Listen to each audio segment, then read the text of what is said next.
जय जगन्नाथ नमस्कार सांग माने मु तो आपन सहित मंडाटा सेयार करथिली एबे काकराटा आपन सहित सेयार करछि मु आज सुजी काकराटा करथिली सेटा ही सेयार करछि मु 2 कप सुजी नैतिली जोथि भाई मते 4 कप पानी दबाको पड़थिला फास्ट पानीटा टिके फुटी आसिले आपन सुजी ऐड करिवे तेन करी मु 4 कप पानी पके देथिली ता देरे टिके लूण पके देथिली आ टिके चीनी पके देथिली आ घी पके देथिली तापरे मु 2 कप सुजी ऐड करथिली धीरे धीरे कंटीन्यूअसली आपन गोटे हाथ रे घांटिया को पड़िबो आ गोटे हाथ रे पके को पड़िबो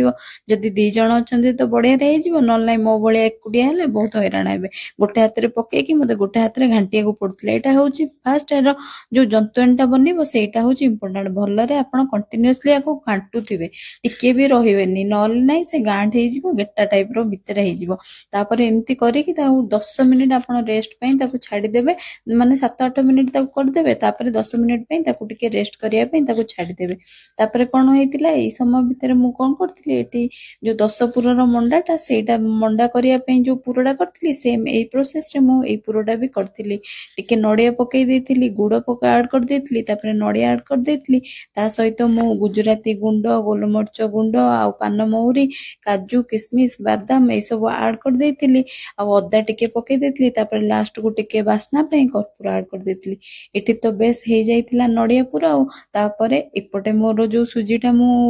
रेस्ट पई देथिली सेटा बढ़िया रे हे जाइतिला ताको आनी कि भलसे चकटिबे आपण भलरे चकटिबे देखंतु एते बढ़िया हितला एते सॉफ्ट हितला जे एटा हाथ को टोटली भी लागु नथिला माने बिल्कुल लागु नथिला एते बढ़िया रे हे जाउतला चकटे भी बढ़िया रे हे जाउतला एटा पिठा भी एते बढ़िया रे हे जाउतला आ मोर तो आज बिल्कुल मो पकरे टाइम नथिला सेति पे मो एटा टिके छांचे रे पसई कि एम्ति पिठा कर देइतिली गोटे कर देइतिली कारण एकुटिया तो करथिली के हेल्प करिया को जेहेतु एठी नाहंती तेनु करी मु गोटे एकुटिया मोर बनैथिली टिके तो मु एम्ति काकरा बनै देथिली आ टिके गोल करी कि मंडा टाइप रो गोटे गोल काकरा बनै देथिली एम्ति करी कि मु सब बनै देथिली एपटे मु तेल गरम करिया को कड़ाई रख देथिली तेल तो बेस भाबरे गरम हे जाइतिला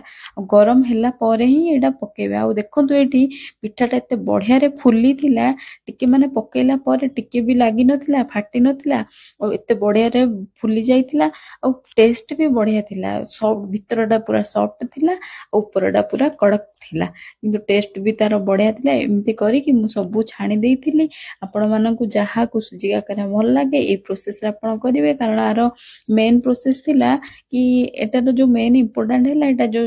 जंतीबा हमें सुजीटा सेटा होच इंपोर्टेंट आ सब बेले देखिबे आपण जेत्ती की सुजी नेबे तार 2 भाग पानी देबे जा आपण जदी 2 कप नउचंदी 4 कप पानी नेबे एई भलिया भाबरे आपण करंतु देखिबे बढ़िया लागे।